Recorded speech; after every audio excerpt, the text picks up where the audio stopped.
네, 오늘 나누실 말씀은 룻기 4장 11절부터 마지막 절 22절까지입니다.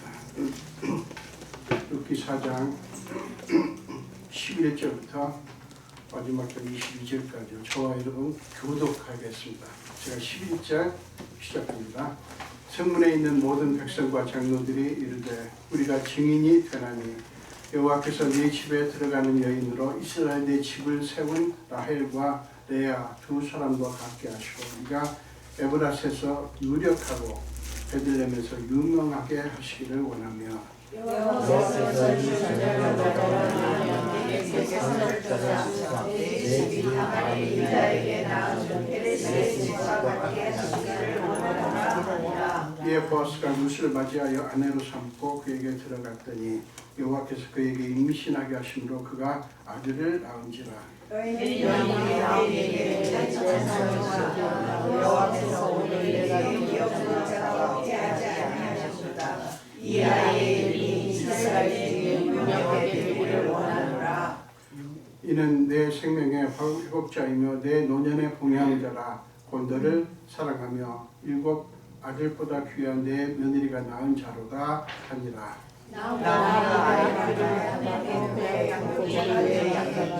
그의 이웃 여인들이 그에게 이름을 지어주되 나오미에게 아들이 태어났다 하여 그의 이름을 오벳이라 하였는데 그는 다윗의 아버지인 이새의 아버지였더라. 헤스론은 람을 낳고 람은 암미다담을 낳고 암미다담은 나손을 낳고 나손은 살몬을 낳고 살몬은 보아스를 낳았고 보아스는 오벳을 낳았고 오벳은 이새를 낳고 이새는 다윗을 낳았더라. 아멘. 네, 한 번 더 기도하겠습니다. 오 예수님, 부족한 종을 말씀을 전하라고 세우신 주님을 찬양합니다. 주께서 세우셨으니 주께서 친히 종의 입술을 사용하셔서 말씀하시옵소서. 그것을 위해서 종의 입술을 성령의 불로 정결케 하사 하나님의 말씀만 온전히 선포되게 하여 주옵소서. 감사드렸고 예수 이름으로 기도합니다. 아멘.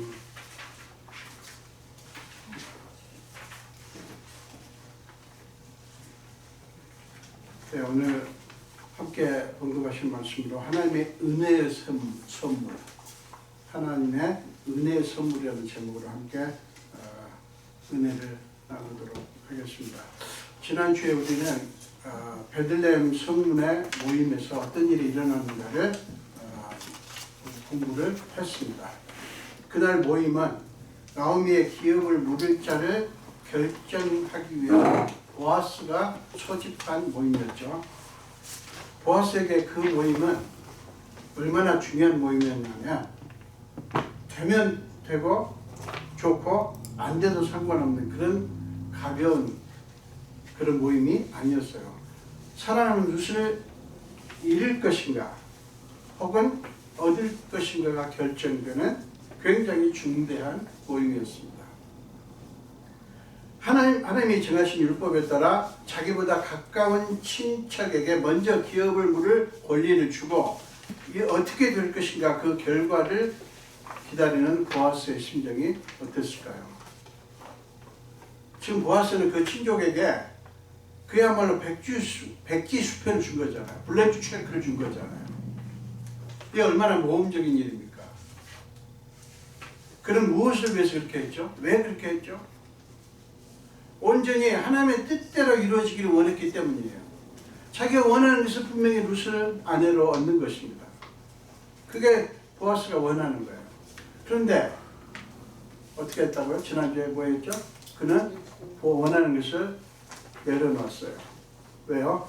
하나님 뜻이 이루어지도록, 하나님 뜻대로 하시도록 그렇게 헌신을 하고 순종을 한 거예요.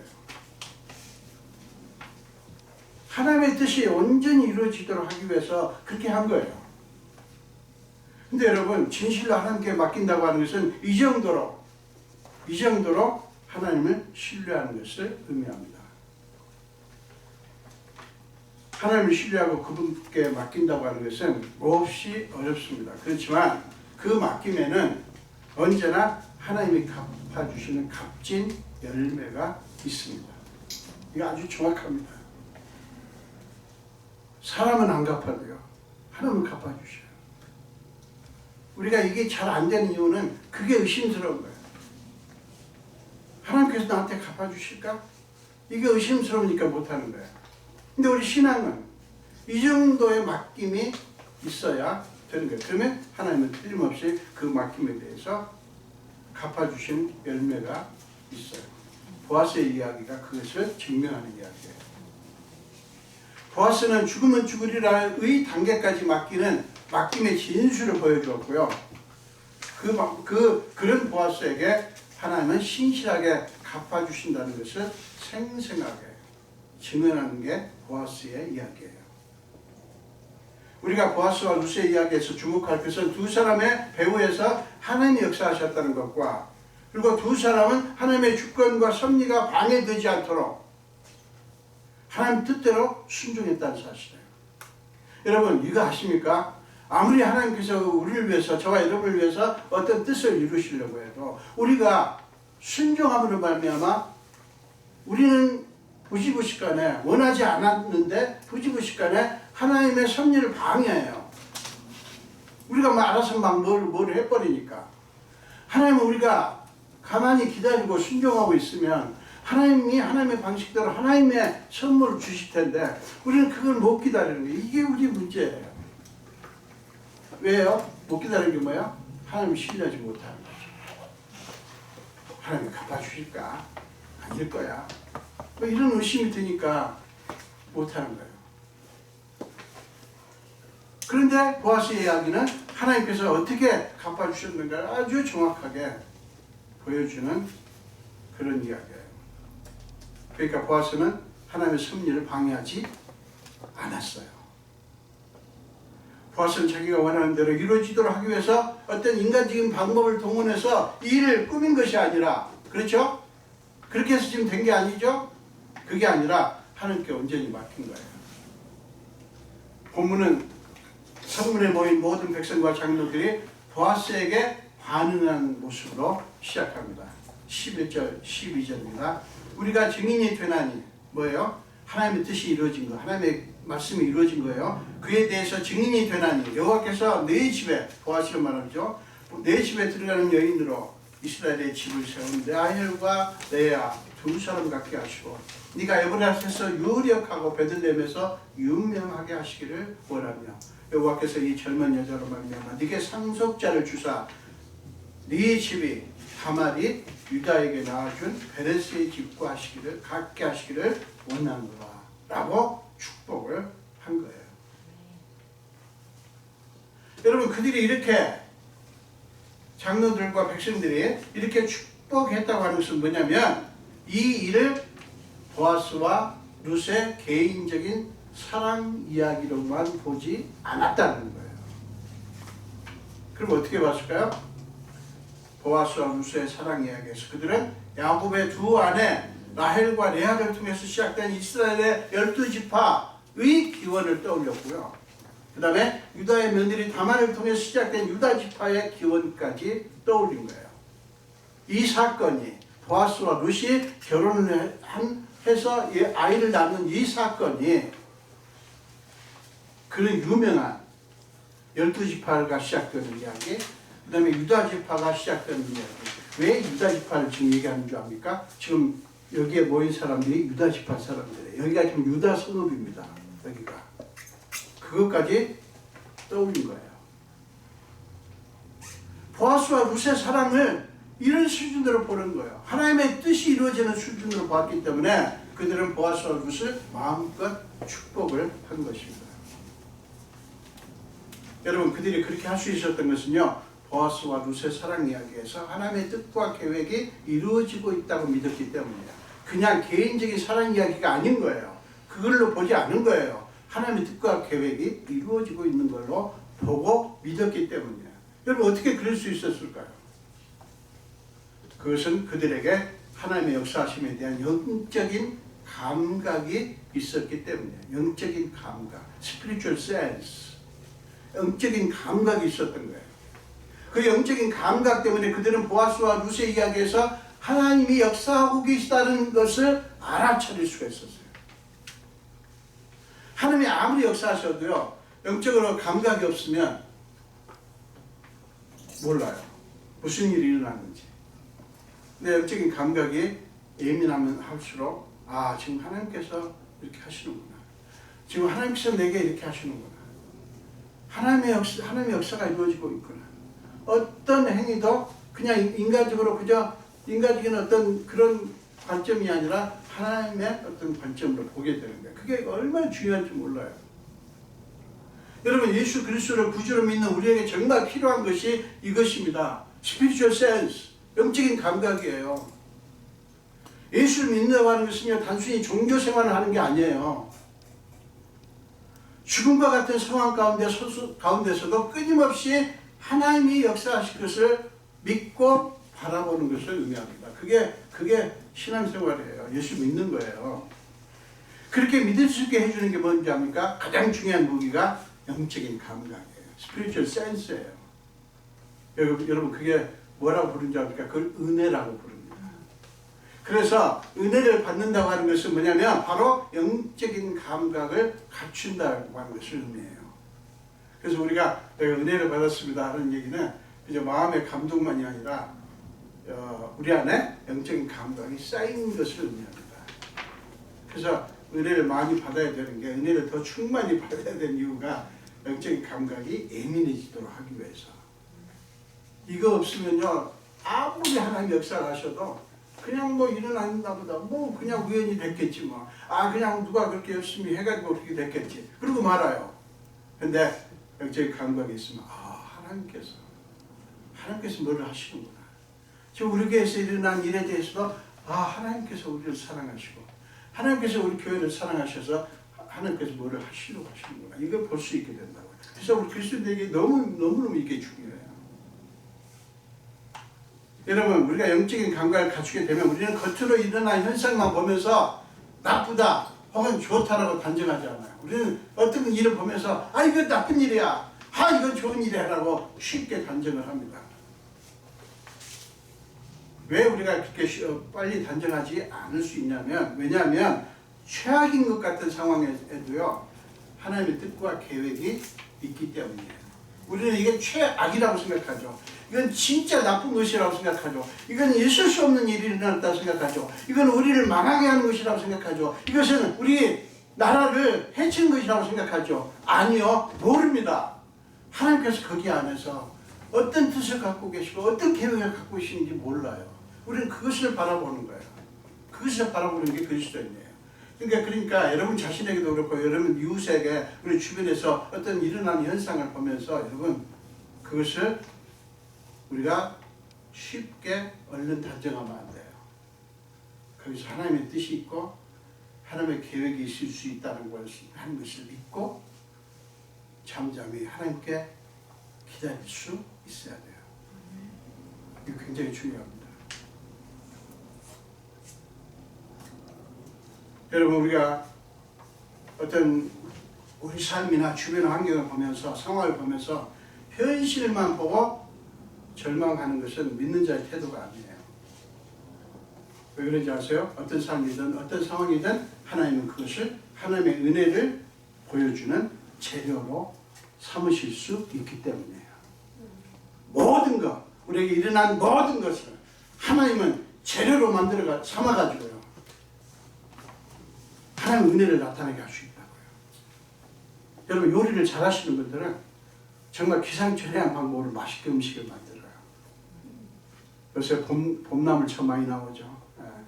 그 봄나물 요리하는 방식도 여러 가지도 많아요. 하나님은 저와 여러분의 삶에 일어나는, 그리고 주변에 우리 이웃에게 다른 사람에게 일어나는 일을 받으셔가지고요, 이거를 잘 버무리고 해가지고요, 맛있는 음식으로 만들어내셔. 그게 은혜예요. 은혜의 선물이에요. 그렇게 하시는 분이 하나님이시라고요. 그러니까 쉽게 그냥 난도질을 해버리면 안 돼요. 기다리십시오. 하나님께서 무엇을 하실지. 여러분 기억하십시오. 하나님의 은혜를 나타내지 못할 삶이나 상황은 절대 없습니다. 그러니까 하나님께서 쓰시지 못할 재료가 없다고요. 여러분의 삶이 어떤 삶이든 하나님 그걸 재료로 쓰실 수 있다니까요. 못하실 게 없어요. 그거를. 보아스의 믿음 이야기가 그것을 증명합니다. 여러분 여기서 우리가 주목해야 될 게 있는데 그게 뭐냐면 보아스는 자신의 삶, 자신의 상황을 하나님께 드려서, 잘 들으세요. 자신의 삶, 자신의 상황을 하나님께 드려서 하나님이 그것들을 은혜를 나타내실 재료로 쓰시도록 맡긴 거예요. 지금 무슨 말씀인지 알아들으시죠? 보아스는 자기의 삶, 자기의 상황을, 자기가 지금 이 룻을 얻어야 되는데 이걸 하나님 뜻에 맡기는 거예요 지금. 그런데 그렇게 해서 하나님이 그것들을, 보아스가 원하는 것들을 은혜를 나타내실 재료로 쓰시도록 맡겼다고요. 사랑 여러분, 우리 믿는 자들의 신앙생활이 여기에 초점이 맞춰져야 합니다. 보아스는 룻을 사랑하기 때문에 자기가 원하는 대로 룻을 아내로 삼을 수 있었어요. 그러나 그는 하나님이 기뻐하신다면 룻을 은혜의 선물로 주실 것이라고 믿고 맡긴 거예요.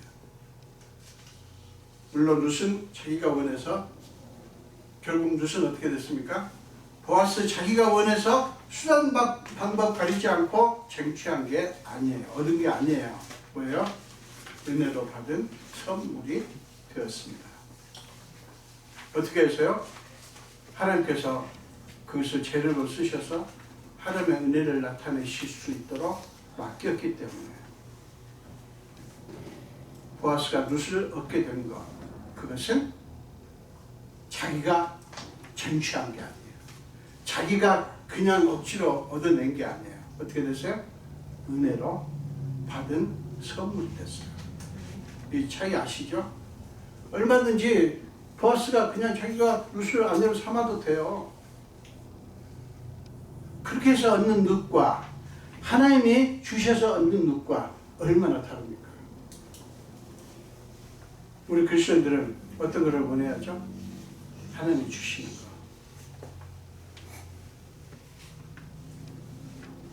참 여러분이 원하시는 것들이, 여러분이 원하시는 것들이 하나님이 은혜로 부어주시는 은혜의 선물이 되시기를 축원합니다. 아멘. 여러분들이 원하시는 것이, 여러분 믿으십시오. 하나님의 무슨 억가심정에 여러분이 원하는 것을 하나씩 그냥 낱낱이 반대하시겠어요? 아닙니다. 그렇지 않습니다. 근데 우리는 조바심이 나요. 원하는 게 강할수록 조바심이 나가지고 나는 원하는데 하나님은 원하지 않는 거 아니야. 나는 이 사람 이 사람 내가 얻어야 되는데, 나는 이것을 얻어야 되는데, 가져야 되는데, 하나님께 맡기면 안 될 것 같아. 안 주실 것 같아. 그러지 마세요. 하나님이 결국 우리 그리스도는 뭐예요? 하나님이 기뻐하시는 것을 우리가 받아야 되잖아요. 하나님이 원하지 않는 것을 받아도 괜찮습니까? 아니에요.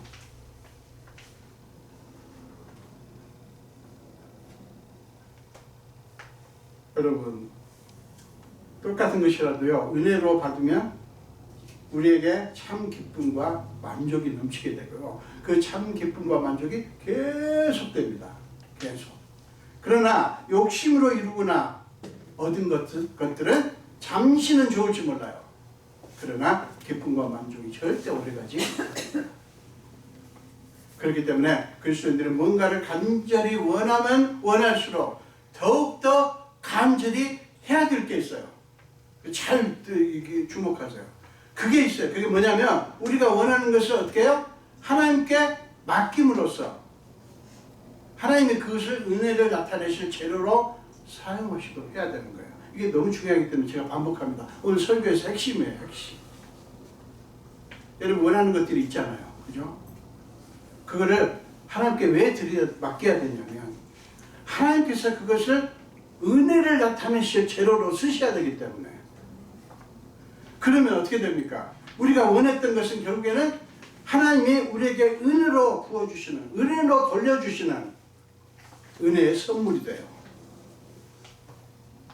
맡겼더니, 원했던 것을 맡겼더니 하나님 그것을 은혜의 재료로 쓰셔갖고 우리한테 아껴주신 게 뭐예요? 은혜의 선물이에요. 이게 그리스도인의 목표가 되어야 됩니다. 드디어 보아스는 루시를 맞이하여 아내로 삼습니다. 그가 원하는 대로 된 거예요. 그죠? 원하는 대로 됐어요. 뭐가 다릅니까? 그가 원한 것은 그가 원한 것은 은혜의 재료로 쓰여가지고요, 은혜의 선물이 된 거예요. 자, 우리 따라서 한번 해볼까요? 그가 원한 것은 은혜의 재료로 쓰여서 은혜의 선물이 되었다. 쉽죠? 무슨 말인지. 그리고 성경은 뭐라고 말합니까? 보아스와 룻 사이에서 아기가 태어났다고 말씀합니다. 뭐 남녀가 결혼하면 아이를 낳을 수 있죠. 그러나 이들의 이야기는 다른 게 있습니다. 자, 13절 보세요. 13절 뒷부분입니다. 여호와께서 그에게 임신하게 하심으로 그가 아들을 낳은지라. 여러분, 그 아들은 뭡니까? 하나님께서 임신하게 하신 하나님의 은혜의 선물이에요. 이게 얼마나 놀랍습니까? 사랑하는 여러분, 이것이 보아스와 룻의 이야기에서 특별한 거예요. 룻이 낳은 아기가 특별한 의미를 지니까 낡은 그 아기의 부모와 부모의 만남, 보아스의 룻이죠. 만남에서부터 임신하기까지 온통 하나님의 특별한 섭리와 은총이 역사하셨기 때문이에요. 여러분, 후회와 절망으로 가득했던 나오미 집안의 이야기는 놀라운 반전을 이룹니다. 죽음의 먹구름이 거치고 생명의 빛이 비춘 거예요. 나를 나오미라 부르지 말고 마라라 부르라. 룻기 1장 20절에서 그렇게 절규했던 나오미의 삶은 대반전을 이루게 된 거예요. 이것이 하나님이 일하시는 아주 전형적인 모습입니다. 저와 여러분의 삶에도 마찬가지예요. 여러분의 삶에 이런 반전이 얼마든지 일어날 수 있습니다. 하나님께서 하시니까. 사랑하는 여러분, 다 망가질 것 같은 폐허 속에서도 하나님을 바라보고 하나님의 역사하실 것을 기대하시기 바랍니다. 하나님은 그런 상황 가운데서도 얼마든지 하나님이 원하시는 일을 하실 수 있기 때문에 그래요. 여러분, 세상은 우리한테 줄 게 없습니다. 아니, 전혀 없다고 말하면 안 되죠. 한계가 있어요. 그러나 하나님은 한계가 없습니다. 우리에게 주실 수 있는 게 한계가 없어요. 세상에서 주는 것을 우리가 기대하지 않습니까? 그러면 하나님께서 주실 것에 대해서는 엄청나게 기대를 해야 되잖아요. 근데 우리 그리스도인들이 그렇지 못해요. 하나님이 어떻게 얼마나 좋으신 분인데 기대를 크게 가지시기를 바랍니다. 왜? 하나님은 그런 분이에요. 하나님은 그런 분이기 때문에 우리에게는 언제나 끝까지 희망이 있어요. 참새는 어떻게 하고 죽는다고요? 저는 그게 너무 은혜스러워요. 참새는 죽는 순간에도 마지막 말이 잭이에요. 우리 그리스도인들의 마지막 말은 아멘이에요. 우리는 잭하고 죽는 게 아니고 아멘하고 죽습니다. 하나님께 때문에, 하나님 이런 분이시기 때문에 우리한테는 언제든 희망이 있어요. 우리는 막연한 거 바라보는 게 아니에요. 너무나 분명한 것을 바라보는 사람들이에요. 그런데 여러분, 이 나오미의 이야기는, 이 나오미 집안의 이야기는 그 가정을 위해서 하나님이 계획하신 것을 하나님이 이루셨다고 하는 것을 보여줄 뿐만 아니라 전혀 새로운 이야기의 시작, 즉 하나님의 그 아기를 통해서 이루어 가실 하나님의 더 큰 계획을 알리는 오페라의 서극과 같은 이야기예요. 언뜻 보면 비극적인 한 가정이 기적적으로 회복되는 그런 이야기 같지만 사실은 룻기 이야기는 그것을 넘어서서 온 인을 향한 하나님의 끈질긴 구원 계획이 극적으로 이루어지는 그런, 말하자면 하나님의 고집스럽고 놀라운 구원 이야기, 은혜의 이야기인 거예요. 그러니까 나무의 가정에 일어난 일은 구원의 이야기고 은혜의 이야기예요. 여러분, 룻기가 우리를 놀라게 하는 것은 하나님은 자신의 뜻을 이루어갔을 때 세상에서 귀하게 여기는 가치관이나 상황이나 환경이나 사람에 대한 관점을 여지없이 뒤엎으신다는 사실이에요. 혈통이나 다른 인간적인 조건을 보면요, 룻이나 보아스에게는 하나님의 구원의 계보를 이을 만한 조건이 전혀 없습니다. 룻은 이스라엘 사람 백성들이 미워하는 모압 사람의 여인이었고요. 보아스는 여리고성의 기생 라합이 살몬과의 사이에서 낳은 아들이에요. 그러니까 신분이 좋지 않아요. 신분이 인간적으로 보면 그런 두 사람의 관계에서 무엇을 기대할 수 있겠어요? 인간적인 조건을 보자면 그리고 모든 것이 인간적인 조건에 달려있다면 우리는 우리의 조건을 자꾸 생각하지 않아요. 그런데 우리의 삶이 우리가 가진 조건에만 달려있다면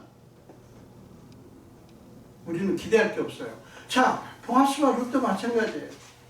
모든 것이 인간의 조건에만 달려있다면 이 두 사람의 관계에서 무슨 선한 일이, 무슨 좋은 일이 일어날 수 있겠어요. 그러나 하나님은 그런 룻과 보아스를 통해서 하나님의 구원 이야기, 은혜의 이야기를 이어가기를 원하십니다. 여러분, 이 룻기의 목적은 어디에 있냐면 이 룻기의 기록 목적은 18절부터 22절까지 있어요. 이게 룻기의 기록 목적이에요. 이것을 보면 그것을 명확하게 보여줍니다. 인간의 혈통이나 집안 배경이나 학벌이나 세상 명예나 부를 자랑하고 거기에 가치를 두는 사람들에게는 성경의 이야기는, 이런 이야기, 룻과 보아스에 같은 그런 이야기는 너무나 못마땅한 이야기들이고요. 너무나 받아들이기 힘든 이야기들이에요. 기독교 작가 중에 폴 밀러라는 분이 있습니다. 이 작가는 룻기가 그리고 있는 하나님에 대해서 이렇게 표현을 했어요. 룻기, 그의 책 사랑하다 살아가다는 책 233페이지에 이런 말을 했습니다. 하나님은 룻처럼 멸시받는 이들을 택하여 은혜의 표본으로 삼기를 기뻐하신다. 그분은 강한 자들을 낮추시고 약한 자들을 높이신다. 하나님은 멸시받고 깨어진 사람들을 은혜의 표본으로 삼기를 좋아하신다. 다 우리 아닙니까? 저와 여러분은 은혜의 표본이 될 수 있는 사람들이에요. 여기 한 사람도 빠짐없이 하나님이 은혜의 표본으로, 하나님의 은혜가 어떤 것인지, 하나님이 은혜가 임하면 어떤 일이 일어날 수 있는지를 보여줄 수 있는 사람들이라고요. 믿습니까? 네. 확실하세요? 우리 제시카도 은혜의 표본이고요. 하나님 은혜의 표본으로 삼을 수 있어요.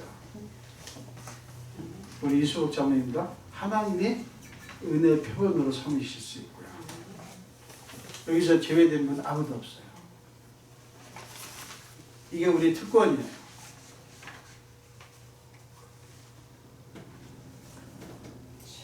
사랑 여러분, 하나님이 기뻐하시고 사랑하시는 사람은 어떤 사람이냐면 하나님의 은혜를 가장 소중한 가치로 여기고 하나님의 은혜에 모든 것을 거는 사람들을 의미합니다. 사랑 여러분, 잊지 마십시오. 하나님의 은혜를 받지 못할 죄인은 없습니다. 이 세상에 사는 동안 여러분에게 다른 건 없어도, 여러분 다른 건 없어도, 없는 게 많죠? 다른 건 없어도 하나님의 은혜의 선물로 가득한 그런 삶이 되었으면 좋겠습니다. 네. 그렇게 되기를 주님의 이름으로 축원합니다. 기도하겠습니다. 예수님 감사합니다. 오늘도 생명 주시고 주의 전으로 불러주시고 이제 룻과 보아스의 이야기를 통해서 하나님이 무엇을 원하시는가를 생각해 봤습니다. 하나님은 어떤 삶이든 누구든 은혜의 표본으로 삼으셔서 하나님의 은혜를 마음껏 나타내시기를 기뻐하시는 분이신 것을 분명히 믿습니다. 우리 사랑하는 자녀들이 철저하게 하나님의 은혜를 사모하며 거기에 모든 것을 초점을 맞추고 거기에 모든 것을 거는 믿음의 사람들이 다 되게 하여 주옵소서. 감사드렸고 예수 이름으로 기도합니다. 아멘.